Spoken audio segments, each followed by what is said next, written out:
नमो भगवते वासुदेवाय नमः।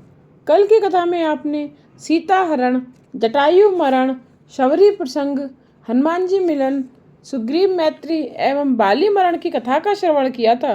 आज की कथा में हम विशेष रूप से लंका दहन, विभीषण की शरणागति तथा रावण का वध और सीता जी और राम जी का अयोध्या आगमन, भरत जी का प्रेम की कथा का श्रवण करेंगे। अगर आपको आज की कथा समझ ना आए तो आप मेरे चैनल पर जाकर इससे पहले की कथा का श्रवण कीजिएगा। सूत जी कहते हैं, रावण कब समझने वाला था? वह तो अहंकारी था।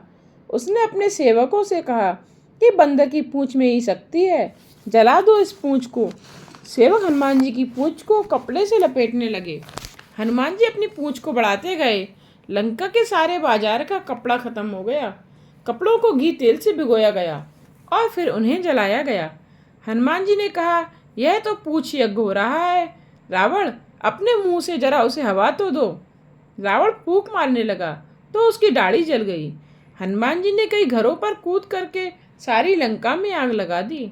राक्षसियां दौड़ती हुई सीता जी के पास आईं और कहने लगीं, आपके पास जो पुरुष आया था उसकी पूंछ सारी लंका को जला रही है। सीता जी प्रार्थना करने लगीं, हे अग्निदेव, यदि मैंने अपने पति के सिवाय अन्य किसी भी पुरुष का चिंतन ना किया हो और पतिव्रत का पूर्णतः पालन किया हो तो आप शांत हो जाइए। अग्निदेव चंदन से शीतल हो गए। लंका जल रही थी। हनुमान जी ने समुद्र के किनारे पर आकर देखा तो उन्हें लगा कि यह अच्छा नहीं हुआ। अशोक वन भी यदि जल गया तो? समुद्र में स्नान करके वे अशोक वन में आए। वहां देखा कि एक भी वृक्ष जला नहीं था। सीता जी से मिले। सीता जी ने आशीष दिया, अष्ट सिद्धियां तेरी सेवा करेंगी और सारे जगत में तेरी जय जयकार होगी। किंतु इन आशीषों से हनुमान जी को संतोष नहीं हुआ। उन्होंने तो राम जी की सेवा की आशीष मांगी। हनुमान जी अमर हैं, काल उनका सेवक है। हनुमान जी वहां से जाने लगे तो ब्रह्मा जी ने उनके पराक्रम की सारी बातें पत्र में लिख दी। हनुमान जी इतने नम्र हैं कि कार्य का वर्णन सम्मुख से नहीं करेंगे तो पत्र लिख दिया। हनुमान जी राम जी के पास आए। लक्ष्मण ने पत्र पढ़कर राम जी को सुनाया। हनुमान जी ने कहा, प्रभु, यह सब तो आपका ही प्रताप है। कृपा कीजिए कि मैं अभिमानी न होऊं। राम जी ने सोचा कि हनुमान जी को मैं दूं तो क्या दूं। उन्होंने हनुमान जी को अपनी बाहों में भर लिया। रामचंद्र जी ने वहां से विजयदशमी के दिन प्रयाण किया और समुद्र के किनारे आए। उनका नियम था प्रतिदिन शिव जी की पूजा करना। वहां कोई शिवलिंग नहीं मिला तो हनुमान जी को काशी से शिवलिंग ले आने की आज्ञा दी। हनुमान जी को लौटने में देरी हुई तो राम जी ने बालू का शिवलिंग बनाया और पूजा की। वही शिवलिंग रामेश्वर है। जो रामेश्वर का दर्शन करेगा वह देह त्याग के बाद मेरे धाम ही आएगा। इधर लंका में रावण ने नगरजनों की सभा बुलाई। विभीषण ने कहा, राम जी की शरण में जाकर सीता जी को सकुशल लौटा दो। रावण ने गुस्से में विभीषण को लताड़ दिया। धन्य है विभीषण को भी कि वे लात खाकर भी बड़े भाई को वंदन करते हैं। तुमको जो ठीक लगे वही करो, मैं तो श्री राम की शरण में जा रहा हूँ। विभीषण ने लंका त्याग करते ही सभी राक्षस आयुषहीन हो गए। साधु पुरुष का अपमान सर्वनाश का कारण बन सकता है। विभीषण वानर सेना के पास आए। वे सोच रहे थे, मुझे यहाँ अपनाया जाएगा या नहीं। रावण का भाई होने के कारण मेरा तिरस्कार तो नहीं करेंगे। नहीं नहीं, प्रभु तो अंतर्यामी हैं। मेरा मनोभाव शुद्ध है, अतः वे मुझे अवश्य अपनाएंगे। सुग्रीव ने भगवान को समाचार दिया कि रावण का भाई विभीषण आया है। मुझे तो लगता है कि यह राक्षसों की माया है और वे हमारा भेद जानना चाहते हैं। किंतु राम कहने लगे कि विभीषण क्या कहता है सो तो बताओ। सुग्रीव बोले, वह तो कहता है राघवम शरणम गता। हनुमान जी वकालत करने लगे, उसके हृदय में छल कपट नहीं है, उसको हमें अपनाना चाहिए। राम बोले, सुग्रीव, विभीषण का स्वागत करो और यहाँ ले आओ। जब भी जीव मेरे सन्मुख आता है उसके करोड़ों जन्मों के पाप नष्ट हो जाते हैं। जो मनुष्य मन से निर्मल है वह मुझे प्राप्त करता है। मुझे छल कपट और छिद्रान्वेषण पसंद नहीं है। सुग्रीव विभीषण को ले आया। विभीषण ने कहा, नाथ, मैं आपकी शरण में आया हूँ। मेरे भाई ने लताड़ कर तिरस्कृत किया है। राम जी अपने आसन पर खड़े होकर विभीषण का सत्कार करने लगे। तुम मेरे भाई लक्ष्मण के समान मुझे प्रिय लगते हो। लंका का राज्य तुम्हें ही दिया जाएगा। विभीषण ने सोचा था कि रावण की मृत्यु के पश्चात प्रभु मुझे ही लंकापति बनाएंगे। आज उनकी इच्छा पूर्ण हो गई। सुग्रीव ने राम जी से कहा, आप बड़ी शीघ्रता करते हैं। विभीषण को लंका का राज्य देने का वचन तो दे दिया, किंतु यदि रावण शरण में आकर सीता जी को सौंप दे तब आप उसे क्या देंगे? रघुनाथ जी कहने लगे, मैं जब भी कुछ बोलता हूँ सोच विचार करके ही बोलता हूँ। यदि रावण शरण में आएगा तो मैं उसे अयोध्या का राज्य दूंगा। रावण यदि शरण में आएगा तो उसे अयोध्या का राज्य देकर हम सभी भाई वनवास करेंगे। समुद्र पर पत्थर का सेतु रचा गया। पत्थर पर राम नाम लिखने से पत्थर तैरते हैं। राम नाम से यदि जड़ पत्थर तैर सकता है तो मनुष्य क्यों नहीं तैर सके? विश्वास पूर्वक, श्रद्धा पूर्वक राम नाम का जप करोगे तो भवसागर पार कर सकोगे।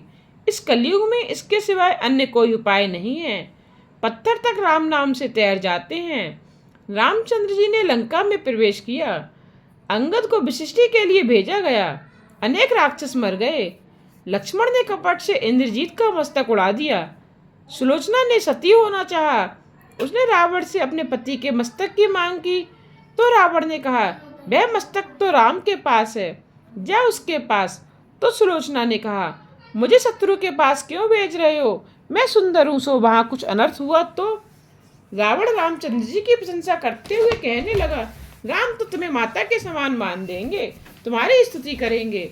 और मैं क्या कहूँ, मैं राम को अपना शत्रु मानता हूँ, किंतु वे मुझे शत्रु नहीं मानते हैं। राम की शरण में जा, वे अवश्य तुम्हें इंद्रजीत का मस्तक लौटा देंगे। सुलोचना राम जी के पास आई, बोली कि मेरे पति का हाथ आंगन में आया और पत्र लिख दिया। उससे पूछा कि जड़ हाथ कैसे लिख सकता है? तुम अपने पति की प्रार्थना करो, यदि आंखें हंसेंगी तो मानेंगे कि जड़ हाथ ने पत्र लिखा है। सुलोचना बहुत मनाती है, मस्तक हंसता नहीं है। नाथ, तुम अप्रसन्न हो। ऐसा सुनकर मस्तक ढोलने लगा और सबको विस्मित किया। शेषनाग लक्ष्मण का रूप लेकर आए। मस्तक ने सुलोचना से कहा, तेरे पिता ने मुझे मारा है। आज ससुर और दामाद के बीच नहीं, किंतु दो पतिव्रताओं के बीच युद्ध हो रहा है। उर्मिला और सुलोचना का संग्राम है।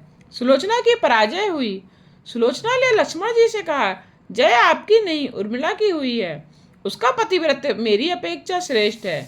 मेरे पति पापी रावण के पक्ष में होने के कारण दुर्बल हैं। मेरे पति पापी की सहायता कर रहे थे, सो मेरी पराजय हुई और उर्मिला की जय। पर स्त्री का हरण करने वाले की मेरे पति सहायता करते थे, सो मुझे हारना पड़ा। सुलोचना सती हो गई। राम जी ने उसकी बड़ी प्रशंसा की। राम और रावण के बीच भयंकर युद्ध छिड़ गया। रावण की नाभि में जो अमृत था उसे आग्नेयास्त्र द्वारा सुखा दिया गया। रावण की मृत्यु हुई। हनुमान जी ने सीता जी को राम की विजय का समाचार दिया। प्रभु ने स्वयं कुछ भी नहीं लिया। लंका का सारा राज्य विभीषण को सौंप दिया। वानरों का सम्मान किया गया। अब रामचंद्र जी आदि पुष्पक विमान पर सवार होकर अयोध्या की दिशा में लौट चले। मार्ग में उन्होंने सीता जी को रामेश्वर का दर्शन कराया। विमान प्रयागराज आया। हनुमान जी को आगे बढ़ने की आज्ञा दी। हनुमान जी भरत जी के पास आए। भरत राम पादुका की पूजा करते हुए सीता राम का जप कर रहे थे। हनुमान जी ने कहा, भरत जी, राम लक्ष्मण जानकी पधार रहे हैं। भरत ने विमान देखा तो आनंदित हो गए। विमान में से सब नीचे उतरे। राम जी ने भरत को बाहों में भर लिया। दोनों का मिलन हुआ तो लोग समझ भी नहीं पा रहे थे कि इन दोनों में से राम कौन है और भरत कौन। दोनों का वर्ण श्याम है, बलकल समान है और शरीर कृश है। वशिष्ठ जी ने राज्याभिषेक का मुहूर्त दिया। वैशाख मास के शुक्ल पक्ष की सप्तमी राज्याभिषेक की विधि संपन्न हुई। भगवान रामचंद्र जी और सीता जी ने कनक सिंहासन पर आसन लिया। राम राज्य में कोई दरिद्र लोभी झगड़ालू नहीं था। प्रजा हर तरह से सुखी थी। उनके राज्य में वकील वैद्यों का कोई काम न था। उस समय वकील वैद्य बेकार हो गए थे। शायद इसी कारण से उनके धंधे में आज बड़ी तेजी है। राम राज्य में सारी प्रजा एकादशी का व्रत करती थी। एकादशी के दिन रसोई बनाने की बात तो दूर रही, अन्न के दर्शन नहीं करने चाहिए। कथा सुनते तो हैं तो कुछ व्रत भी रख लीजिए। जब करूँगा, एकादशी करूँगा, प्रभु सेवा के पहले भोजन ना करूँगा, ऐसा कोई भी नियम अपनाओगे तो कथा श्रवण का फल मिलेगा। हनुमान जी रामचंद्र जी की सेवा कर रहे हैं। वे इस प्रकार सेवा करते थे कि अन्य किसी के लिए सेवा करने का कोई अवकाश ही नहीं रहता था। सीता जी सोचने लगी कि इस हनुमान के कारण मैं तो अपने पति की कुछ सेवा भी नहीं कर पाती। जब सेव्य एक है तो सेवक अनेक, तो ऐसी विषमता हो ही जाती है। ज्ञानी लोग भी पहले दास्य भाव रखते हैं और बाद में सोहम की भावना रखते हैं। सीता जी ने अपने पतिदेव से कहा, मैं सेवा करूंगी, हनुमान जी को आप मना करें। राम जी कहने लगे, हनुमान जी को भी सेवा का अवसर देना ही पड़ेगा। उसने आज तक मेरी बड़ी सेवा की है, मैं उसका ऋणी हूँ। प्रभु को दुख हुआ कि लोग हनुमान जी को पहचानते और समझते नहीं हैं। सीता, भरत और शत्रुघ्न हनुमान जी को सेवा करने नहीं देते हैं। राम सेवा ही तो हनुमान जी का जीवन था। सेवा और स्मरण के हेतु ही जो जीता है वही सच्चा वैष्णव है।